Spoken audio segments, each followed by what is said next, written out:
My sweet ones, for 2 long years your great-grandpa was far away, sweating under the desert sun in Kuwait, sending me $600 every month. He wanted your mama and uncle to have new shoes, birthday cakes with extra frosting, and maybe a trip to see the elephants at the zoo. But my husband Jasper, he took that money, every penny, and gambled it away in smoky casino rooms. Oh, how it hurts to say it, but I didn't know, my loves. I thought we were just scraping by, that life was being unkind.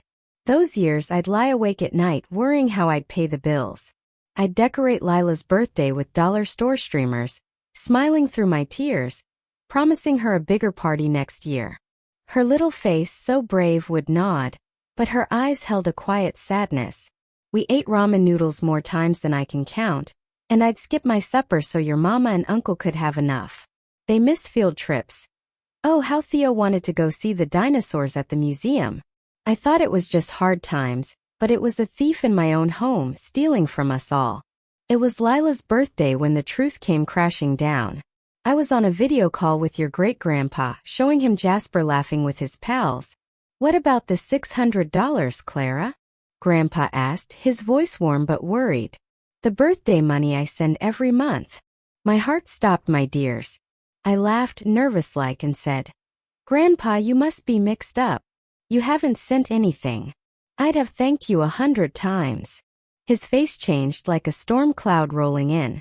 He held up a folder, thick with papers, 24 transfers, $600 each, sent straight to a secret account Jasper kept. I felt the world tilt. Jasper's coffee mug shook in his hand, spilling on the floor like his guilt. 2 years, I whispered, my voice barely there. $12,000. While I sold my mama's ring for Lila's pencils, while I drove late nights for DoorDash to buy groceries, while I told your mama homemade birthdays were the best kind, Jasper was at the casino throwing away our dreams. His eyes, wild and red, told me he knew he'd been caught.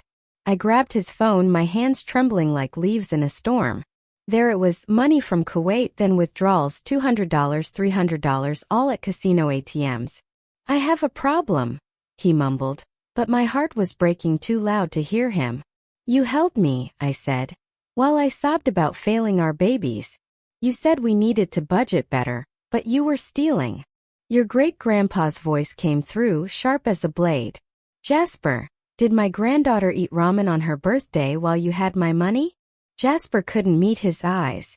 Oh, my loves, the memories flooded back.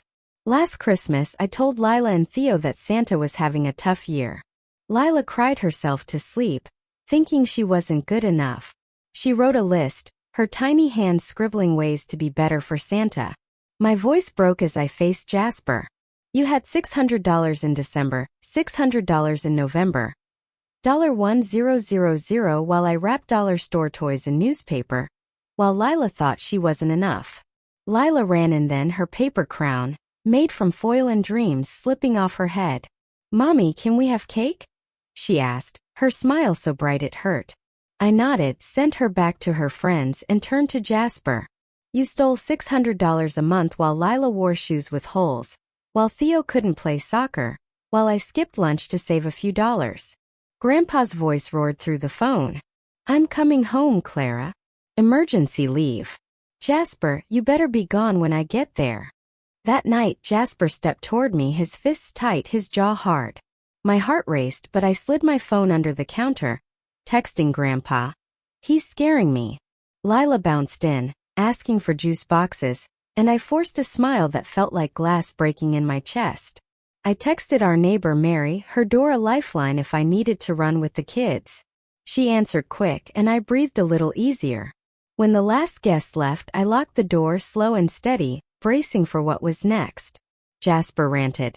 Promises to repay, excuses about stress, pleas for another chance. I pressed record on my phone, the red light flashing like a warning. When Lila and Theo asked about dinner, I made it an adventure. A sleepover in my room. They giggled, piling blankets high while Jasper's knock shook the door. The kids are listening, I said, and he stopped. From the bathroom, with water running to hide my voice, I called the police, whispering our story. They gave me a report number, a small shield. Grandpa sent his flight details, 18 hours away. I didn't sleep, checking locks, listening to Jasper in the garage at 3 a.m. His truck idling like a restless beast. I wrote it all down, every moment, building my case. Morning came and I got the kids to school, braiding Lila's hair with shaking hands, telling her the sleepover was just for fun. Jasper was sprawled on the couch, beer bottles and cigarette butts around him like a confession. I snapped photos, then went to the bank, opening my own account, moving my paycheck, saving proof of every dollar. In Jasper's desk I found his secret statements, casino withdrawals for 3 years, not 2. My phone buzzed. Jasper was at an ATM, stealing $400 from our joint account. I froze it, but the hurt was done. At school I made sure only I could pick up the kids.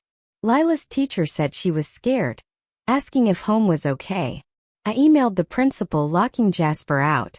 His text came fast, sorry, then angry, then threatening to take the kids. I saved every word and called Rose at legal aid. She started a protective order, her voice steady, telling me I was doing right. Grandpa arrived, dusty and fierce, wrapping Lila and Theo in his arms. He laid out bank statements on the kitchen table, pointing to every stolen dollar. October 15th, $600 while Lila's shoes had holes, he said, his voice low but burning. Jasper mumbled about addiction, but Grandpa's glare could have stopped a storm. The police came, telling Jasper to leave for the night. He grabbed a trash bag, yelling about rights, but he went. I made a poster board, my darlings, writing every missed moment next to Jasper's casino trips. Lila's field trip gone beside a $200 ATM hit, it made me sick. The accountant Mom found said Jasper stole $13,000, starting before Grandpa even told us. I filed a theft report, and Detective Vera said the identity theft, Jasper taking $5,000 in loans with my name, was our best shot. Lila saw Miss Genevieve, a kind counselor, who showed me a drawing Lila made. An X over herself labeled bad. My baby thought she was why Santa forgot her, why her daddy left. I held her close, saying, Mommy and Daddy's troubles are never your fault, and you are loved forever. One night, Jasper banged on the door, slurring, demanding his kids. Grandpa stood guard, and I called 911, soothing Lila as she cried. The police warned Jasper about the protective order. We changed the locks, added a video doorbell, taught the kids to stay close. Detective Vera found casino footage, Jasper laughing at a poker table during Lila's dance recital, her soccer game, while I sat alone making excuses. In court, the judge gave me custody, Jasper getting supervised visits. It wasn't everything, but it was a start. The prosecutor said the identity theft case was strong, but slow. Grandpa set up a trust for the kids, safe from Jasper. When he left for Kuwait, Mom stayed, helping us heal. Jasper's rehab promises came only when he faced trouble. He skipped sessions, cut visits short, even showed up at Lila's soccer practice, breaking the order. An eviction notice came. Jasper hadn't paid rent, pocketing $3,600. Grandpa sent money, and I drove delivery every night to keep Lila in her school. Every night I wrote it all down, every lie, every stolen dollar, every tear. It was like pulling thorns from my soul. My babies, I fought for you, for your laughter, for your trust. Jasper stole more than money. He stole your belief in love, in your great-grandpa, in me. But I rebuilt it with Grandpa's strength, Miss Genevieve's care, and every kiss I planted on your heads. You're my stars, my loves, and I'll always keep you safe.